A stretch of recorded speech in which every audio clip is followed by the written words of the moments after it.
Bismillahirrahmanirrahim. Assalamualaikum warahmatullahi wabarakatuh. Ya, kali ini kita akan bahas soal teknologi dan implikasi epistemologi. Seharusnya ini minggu kemarin, cuman karena slide-nya tertukar, jadi saya jelaskan minggu ini.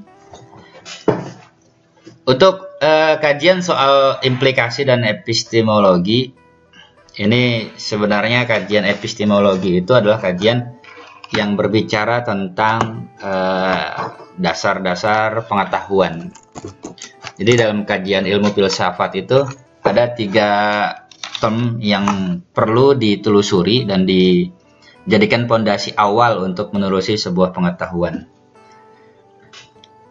Apa itu epistemologi? Sebenarnya epistemologi itu diawali dulu oleh pertanyaan ontologi. Apa itu ontologi? Kemudian apa itu epistemologi? Dan kemudian apa itu aksiologi? Nah, ketiga struktur itu mesti diketahui dulu untuk menjelaskan tentang tema pada kali ini. Nah, gitu ya. Tapi nanti sedikit saya ulas tentang epistemologi. Apa itu epistemologi? Pendahuluan pada mata kuliah ini, yaitu mata kuliah teknologi media komunikasi dengan tema pembahasan teknologi dan implikasi epistemologis. Mukadimahnya adalah atau pendahuluannya adalah manusia itu tidak dapat melepaskan diri dari teknologi ya. Bayangkan ketika kita mau tidur atau kita baru bangun tidur itu tak bisa dilepaskan dari teknologi. Mau tidur kita update status dulu. Mau bangun tidur kita update status dulu. Nah, artinya kita tidak bisa melepaskan diri dari teknologi. Pun ketika masuk dalam rumah, kita cari pertama kali itu bukan orang tua, bukan cium tangan pada orang tua. Tapi yang kita cari adalah satu remote TV, remote AC, kemudian charger nyolokin di mana. Nah, itu yang dicari pertama kali itu. Jadi adat dan kebiasaan kita itu sudah mulai berubah. Karena apa? Karena implikasi epistemologi dari teknologi. Nah, gitu ya kira-kira ya. Maka hidup manusia itu sepenuhnya dimediasi oleh teknologi. Kita ingin berkomunikasi, kita butuh teknologi. Kita ingin mendekatkan diri pada sesuatu, kita butuh media. Nah, gitu kira-kira ya. Jadi sangat sulit untuk memikirkan hidup tanpa teknologi. Saya pernah mencoba di sebuah apartemen di wilayah Jakarta Barat, apartemen ternama di sana ya, di pinggir tol letaknya itu, pinggir tol di Jakarta Barat. Saya pernah uji coba di sana selama 1 bulan itu untuk mencobakan diri untuk tidak berinteraksi dengan teknologi. TV, kemudian wifi, kemudian handphone, itu saya coba tuh selama 1 bulan tuh. Jangankan itu, media, surat kabar juga saya tidak baca. Dan efeknya apa? Yang terjadi itu adalah kekosongan. Jadi akal itu, otak itu kosong tuh dari segala sesuatunya. Kita tidak tahu dunia luar. Ketika sudah sebulan dilalui, ada teman bicara soal satu hal, itu kita tidak tahu tuh ini sedang bicara apa, sedang apa. Jadi update informasi tidak ada. Walaupun yang kita baca itu adalah buku-buku, yang kita tahu ada hanya itu. Jadi selepas dari itu tidak bisa. Jadi sangat sulit kita hidup tanpa teknologi. Teknologi itu jangan diartikan hanya sebagai perangkat keras ya, atau hardware yang minggu lalu sudah bahas. Tidak hanya itu, tapi lebih dari itu. Nah, kita bahas lebih dalam nih.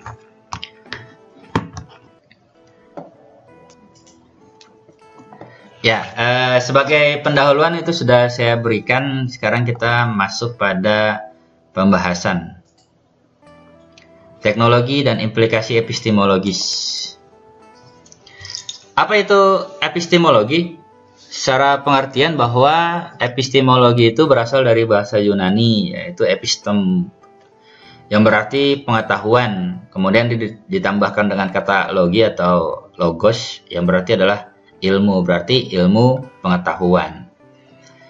Ferrier menciptakan epistemologi dalam model ontologi untuk menetapkan bahwa epistemologi itu merupakan cabang filsafat yang bertujuan untuk menemukan makna dari pengetahuan dan menyebutnya awal yang sesungguhnya. Nah gitu ya, jadi epistemologi itu adalah pengetahuan. Biasanya kata apa yang mewakili untuk mengajukan sebuah pertanyaan, dan endingnya itu jawabannya pasti ketemu tuh yang namanya pengetahuan. Jadi apa sebenarnya pengetahuan itu? Dan bagaimana batasan-batasan pengetahuan? Adakah batasan pengetahuan? Itu kajian-kajian filsafat biasanya sampai ke sana tuh. Bagaimana pengetahuan itu ditemukan, bagaimana pengetahuan itu tercipta, bagaimana apakah ada batasan-batasan tentang pengetahuan. Biasanya kita terbentur pada pengetahuan yang berbasis pada metafisika atau yang berada di balik hijab. Biasanya pengetahuan-pengetahuan yang berada di balik hijab itu manusia itu sering sekali tergoda tuh untuk mengetahui apa yang ada di balik hijab. Saking rasa penasarannya begitu tinggi yang ada pada diri manusia sehingga ia mencoba menelusuri sampai mengetahui apa yang ada di balik hijab. Dan siapapun akan tergoda untuk mengetahui hal itu. Ada apa sih di balik hijab? Hijab itu jangan diartikan sebagai hanya sebatas kerudung, hanya sebatas penutup wajah pada saat mau ibadah sholat misalnya. Jangan diartikan sebagai itu saja, tapi diartikan sebagai dinding. Misalnya di balik saya itu ada tirai. Ada hordeng. Nah, itu adalah hordeng itu sebagai hijab tuh. Kita selalu ingin mengetahui tentang apa yang ada di balik tirai itu. Nah, itulah perumpamaan.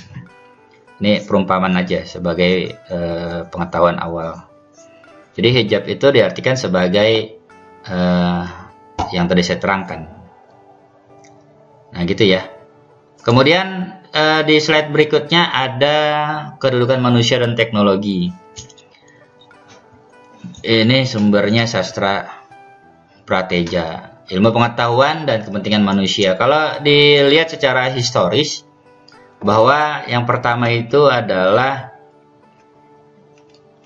kalau dilihat dari catatan sejarah, bahwa teknologi itu bermula dari era Yunani kuno, yaitu mengenai keterampilan terkait dengan estetika atau yang bersifat spekulatif atau non eksperimental. Contohnya adalah seperti pembangunan kuil, contoh lagi sebagai pembuatan patung. Nah itu kalau dilihat dari catatan sejarah ya. Atau yang ke era Romawi misalnya. Era Romawi pada zamannya Helenis atau Romawi Helenis itu terjadi yang namanya praktis yang bersifat elektis, misalnya seperti lintasan budaya, memilih yang terbaik dari berbagai budaya. Contohnya adalah jam matahari. Anda tahu tuh jam matahari tuh. Kemudian saluran air, jalan dari batu. Nah, itu. Jadi saluran air bikin, itu contoh-contoh sejarah tuh. Atau pada era abad pertengahan. Di era abad pertengahan itu dari catatan sejarah terkait dengan teologi, terkait dengan teknologi. Meski demikian teknologi berkembang luar biasa pada abad pertengahan. Contohnya itu seperti kincir angin atau katedral. Itu biasanya ada tuh catatan sejarah. Kemudian catatan yang sejarah pada zamannya, ya pada era yang keempat, yaitu eranya Renaissance, yaitu teknologi berkembang pesat di Eropa, yaitu revolusi industri, di mana ditemukannya sebuah teleskop Galileo itu, contohnya itu tuh. Atau era tulisan, era menggambar, era melukis, itu dikenal dengan pelukis terkenal yang namanya Leonardo da Vinci. Itu catatan sejarah ya. Kemudian masuk ke setelah itu adalah era biasa orang menyebutnya era kontemporer, di mana teknologi itu dipergunakan dalam perang dunia. Nah, kemudian dari sini timbul tuh sebuah pertanyaan. Pada zaman era kontemporer itu kan teknologi-teknologi dijadikan sebagai alat-alat perang. Dan terjadi tuh perang dunia kedua. Dan di sini banyak yang mempertanyakan tuh, apakah implikasi teknologi itu bersifat netral, artinya sifatnya membantu manusia dalam hal kebaikan. Faktanya ada yang terjadi adalah justru kita mengeksploitasi alam itu dengan menggunakan teknologi. Jadi teknologi itu berdampak baik atau buruk tuh bagi manusia. Kalau masa sekarang ada isu yang beredar, ada manusia yang dipasang chip, era cyborg. Tapi sebelum sampai ke era cyborg, kita masuk dulu ke zaman setelah kontemporer. Masa zamannya kontemporer tadi ya, contohnya itu yang terjadi itu adalah teknologi itu dipergunakan sebagai alat perang. Misalnya seperti eranya pemikir terkenal itu Habermas, misalnya dibilang rasionalitas teknologi itu bersifat teknis, efisien, orientasinya itu orientasi menyelesaikan masalah. Nah itu eranya era Habermas itu pada zaman kontemporer. Kemudian kalau era sekarang itu ya sains tidak terpisahkan dari teknologi.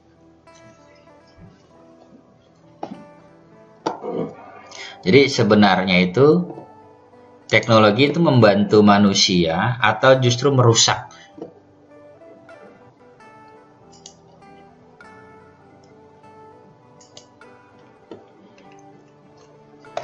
Nah, disitulah perannya kedudukan manusia dengan teknologi. Nah, gitu ya. Kedudukan manusia dan teknologi, sumbernya sastra prateja, ilmu pengetahuan, teknologi, dan kepentingan manusia. Nomor 1, teknik mengendalikan. Teknologi itu adalah alat untuk dikendalikan atau kita yang dikendalikan oleh teknologi. Ilmu pengetahuan itu bersifat ilmu empiris analitis, di mana ilmu ini bersifat ilmu alam. Medianya kerja. Kemudian kedua, interaksi praktis. Ilmu pengetahuan, ilmu budaya. Media, interaksi, kemudian komunikasi. Yang ketiga, kepentingannya emansipasi. Ilmu pengetahuannya bersifat kritis dan kajiannya bersifat hermeneutik. Hermeneutik itu sangat digemari tuh para akademisi. Kadang-kala juga saya seringkali menggunakan kajian hermeneutik tuh untuk mengkaji beberapa persoalan.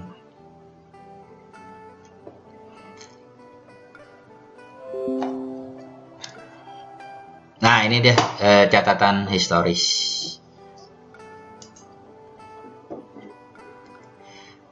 Nah, ini yang zaman sekarang sains tidak terpisah dari teknologi. Nah, ini sudah ada nih slide-nya. Kemudian, di mana letak kemajuan teknologi? Yang pertama adalah teknologi instrumentalis, alat untuk mencapai suatu tujuan, seperti palu, obeng, komputer. Kemudian transcendentalis, yaitu sarana untuk dipergunakan apa saja. Kemudian dialektis, teknologi mengalami perkembangan konseptual dalam 3 fase. Yang pertama adalah teknik seorang tukang, B. mesin untuk mengolah energi alam, C. teknologi informasi. Kemudian yang kedua, nilai suatu alat. Tergantung pada tujuannya, bertindak secara bertanggung jawab terletak pada evaluasi mengenai tujuan. Kemudian ada sarana menentukan cara pandang terhadap kenyataan. Teknologi mencerminkan relasi manusia dengan alam. Perpanjangan tangan, mengganti negeri manusia. Kemudian eksteriorisasi otak manusia. Yang ketiga adalah jenis teknologi. Teknologi sederhana, teknologi modern, kemudian self-sustaining technology. Kemudian teknologi dan persepsi waktu. Penciptaan energi mengubah persepsi manusia mengenai waktu. Waktu dimediasi oleh alat, yaitu jam tangan, jam dinding, jam digital. Kemudian waktu menjadi linear, tidak dapat dikembalikan. bisa diukur dan dikuantifikasikan. Kemudian arloji mengubah temporalitas dan waktu sosial manusia.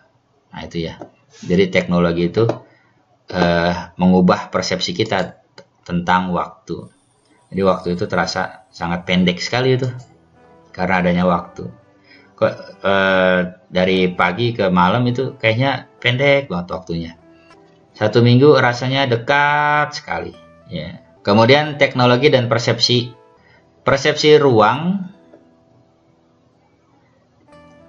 berubah dengan beberapa penciptaan teknologi. Misalnya seperti peta, kemudian lensa, kemudian alat optik. Manusia melihat dunia dengan seluruh tubuhnya, tidak hanya dengan matanya.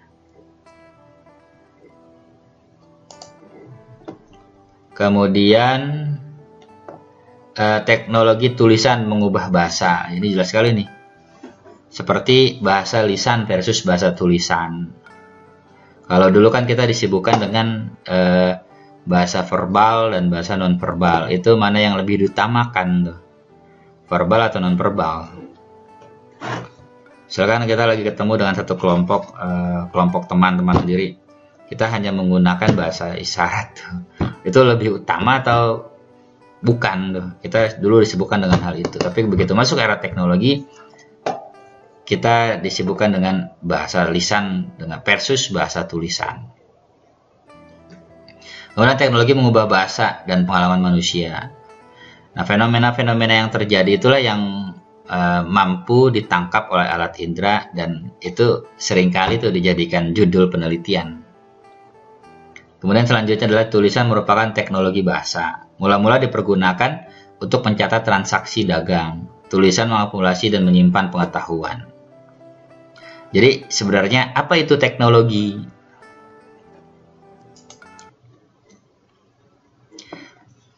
Teknologi itu berasal dari kata tekne, tulisannya gitu ya, tekne. Kemudian ditambahkan kata logos. Jadi logos itu disingkat menjadi logi. Jadi perubahan logos ke logi itu ada sistematikanya tuh. Jadi tekne dalam bahasa Yunani memiliki arti keterampilan. Kemudian logos itu memiliki arti ilmu. Jadi secara singkat, pengertian teknologi itu berarti ilmu yang mempelajari tentang keterampilan. Nah, gitu ya. Keterampilan apa saja tuh? Tidak hanya terbatas pada hardware. Ya, karena sifatnya keterampilan, maka banyak nih manusia nih mencoba untuk menggali potensinya diri, yaitu hubungan antara teknologi dengan manusia itu hubungannya di mana tuh? Yang pertama ada A, hubungan kebertubuhan. Nah, apa sih yang dimaksud dengan kebertubuhan? Yang dimaksud dengan hubungan kebertubuhan itu seperti manusia melihat dunia melalui alat. Nah, itu ya. Jadi teknologi menjadi bagian tubuh manusia dalam relasi dengan dunia. Jadi kita butuh alat tuh untuk sebagai perpanjangan tubuh manusia. Misalnya seperti yang saya gunakan ini. Kacamata, kemudian perawatan dokter gigi, kemudian telepon. Nah, itu adalah hubungan kebertubuhan. Kemudian hubungan hermeneutik. Hubungan hermeneutik itu seperti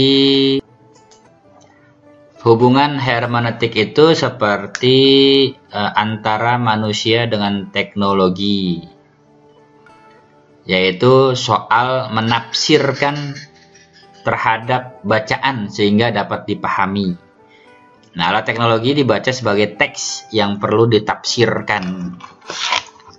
Kemudian hermeneutik itu adalah alat yang dilihat dan disadari supaya dapat dibaca dan ditafsirkan. Hubungannya itu seperti hubungan persepsi dan penafsiran saling berhubungan. Contohnya misalnya adalah alat termometer.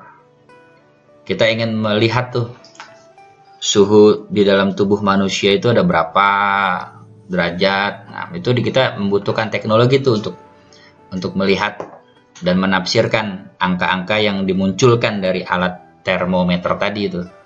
Kalau suhunya di atas 30 itu artinya apa? Kalau di bawah 40 artinya apa? Jangan sampai begitu Anda sudah melalui batasan itu, Anda dijustifikasi bahwa Anda sedang kena virus corona itu, karena suhunya segitu. Padahal kalau misalnya ditinjau lebih dalam, boleh jadi tubuhnya sedang kurang enak badan atau sedang sakit gitu ya. Jadi hubungan dengan hermeneutik itu adalah soal menafsirkan teks. Nah gitu. Kemudian hubungan berlainan. Hubungan keberlainan itu maksudnya adalah teknologi dilihat sebagai yang lain, sangat berbeda dengan manusia. Misalnya seperti kuda liar tuh, kuda liar. Kemudian Anda coba untuk menjinakkan kuda itu dengan alat. Ada pukul, alat pukul. Kemudian itu sebagai alat itu untuk sebagai perpanjangan tangan manusia untuk mampu mengendalikan kuda tersebut. Jadi pada saat yang sama ada memiliki karakteristik yang unik. Kuda yang hidup dalam habitatnya kemudian tanpa intervensi manusia. Tapi melalui alat tadi ada keberlainan di dalamnya. Nah, gitu ya. Kemudian yang D, hubungan latar belakang. Selanjutnya adalah hubungan latar belakang. Hubungan latar belakang itu maksudnya adalah teknologi beralih peran, nah, gitu ya. Dari yang utama menjadi latar belakang saja. Misalnya mesin AC. Kemudian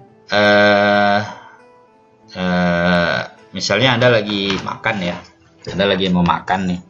Lagi makan, kemudian makanannya itu panas. Lagi makan mie, contoh makan mie ya, makan mie, kemudian mie-nya itu kan masih panas tuh. Kemudian Anda menggunakan alat sumpit, sendok atau garpu, kemudian di bawah tangannya itu, di bawah tangannya itu disikut Anda taruh kipas angin tuh, dideketin. Jadi begitu Anda ngambil mie, kipas itu mengeluarkan energi dingin, gitu ya. Jadi mie-nya itu tidak panas lagi. Nah, jadi ada mudah tuh untuk masuk. Nah, teknologi itu sebagai latar belakang saja. Yang utama itu adalah kita yang memainkan peranan terhadap teknologi. Jadi jangan sampai teknologi yang mengendalikan kita. Kan seringkali itu terjadi tuh. Bahkan sekarang para pekerja-pekerja itu digantikan dengan teknologi. Masuk aja ke jalan tol, Anda sudah digantikan itu. Sudah pakai tong apa namanya itu. Sudah bukan lagi pakai manual ya kan. Itu mempermudah manusia juga. Teknologi sebenarnya mempermudah. Tapi bagaimana bila para pekerja digantikan dengan teknologi, bila para pekerja digantikan dengan robot, bagaimana bila para pekerja sudah diberhentikan semua kemudian diganti dengan teknologi? Itu kira-kira gimana itu?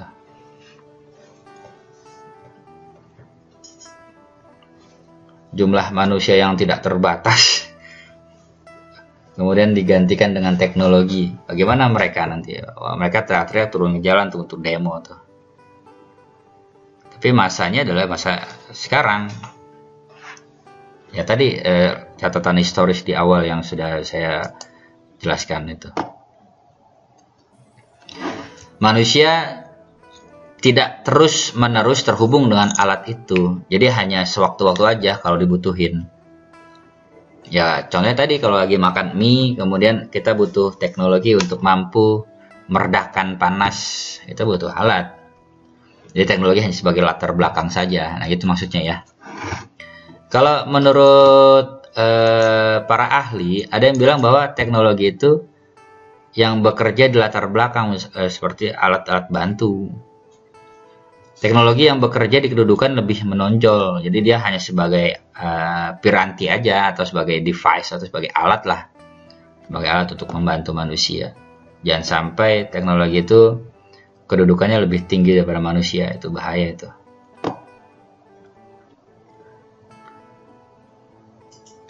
Kemudian slide selanjutnya. Nah, kalau sudah demikian, kalau sudah teknologi memiliki implikasi yang begitu luar biasa terhadap manusia, bagaimana tanggung jawabnya nanti itu? Tanggung jawab etis teknologi. Jadi ada beberapa prinsip ya untuk melihat tanggung jawab implikasi teknologi tadi ya. Yang pertama adalah pengaruh tindakan terhadap dunia. Jadi tindakan manusia dengan menggunakan alat itu, bagaimana untuk dunia? Yang dimaksud dengan dunia di sini adalah alam semesta. Jadi kecintaan kita kepada alam itu tidak mengotori, tidak mencederai alam lah. Khawatir nanti para konservatif lingkungan itu pada demo Anda ketika merusak alam. Seperti kertas itu kan kalau misalkan dicetak terus-terusan, digunakan terus-terusan, habis nanti lahan kita. Pohon-pohonnya udah mulai hilang tuh. Apalagi kalau paru-paru dunia di Indonesia itu ada paru-paru dunia di Kalimantan. Bagaimana nasibnya kalau misalnya hutan-hutan ditebang-tebangin hanya untuk memenuhi kebutuhan manusia, yaitu berupa kertas ataupun alat-alat yang lain. Nah, tindakan-tindakan itu harus bisa dikendalikan melalui apa? Melalui peraturan, melalui organisasi-organisasi yang mampu menekan produksi yang berlebihan. Nah, gitu ya. Kemudian prinsip yang ketiga adalah akibat yang ditimbulkan itu dapat diidentifikasi. Kalau misalnya dampak teknologi memiliki dampak yang begitu besar, artinya merusak lingkungan, itu harus diidentifikasi di awal tuh, dan tingkat pencemarannya itu mampu diukur. Implikasinya adalah ilmu dan teknologi mendapatkan makna tersendiri, yaitu tujuannya ya pada kebenaran, pada kebebasan, pada penguasaan lingkungan untuk meningkatkan martabat manusia. Jangan sampai nanti penggunaan teknologi justru malah menurunkan martabat manusia karena mampu merusak alam tuh. Jangan sampai itu terjadi. Jangan sampai nanti dikatakan manusia itu perusak bumi. Jangan sampai dikatakan seperti itu. Nah, untuk mengatasi permasalahan-permasalahan terkait ekologi, kita perlu beberapa pendekatan tuh. Misalnya implikasi teknologi terhadap dampak lingkungan ya. Kita butuh pendekatan misalnya seperti pendekatan antroposentrik misalnya, atau biosentrik, atau apalagi itu ekosentrik misalnya. Juga kita harus memiliki pedoman khusus, yaitu seperti norma ekoetika penggunaan teknologi, yaitu apakah teknologi itu berkesinambungan, apakah teknologi itu berpartisipasi, kemudian apakah teknologi itu memiliki ketercukupan, kemudian apakah teknologi itu mampu menjalin solidaritas. Nah, itu perlu dipatenkan tuh norma-norma etika. Itu ada di bukunya Laudato tahun 2015 sumbernya. Nah, ini adalah implikasi-implikasi teknologi ya. Kemudian peran teknologi komunikasi dan informasi. Nah, dampak dari implikasi teknologi tadi itu bagi perkembangan bagi perkembangan komunikasi dan informasi itu bagaimana tuh? Nah, gitu ya. Mungkin ini nanti dibahas di minggu depan aja ya, peranan teknologi. Jangan lupa untuk menyelesaikan tugas, yaitu tugas presentasi online. Tema akan saya berikan di video yang lain. Nanti silakan diperhatikan aja tema-temanya. Nanti ada, tinggal pilih temanya. Sifatnya individual ya. Oke, baik. Begitu aja yang bisa saya sampaikan. Kurang lebihnya saya mohon maaf. Ini backsoundnya agak mendayu, jadi agak mantul. Baik, akhirul kalam, billahi taufiq wal hidayah. Wassalamualaikum warahmatullahi wabarakatuh.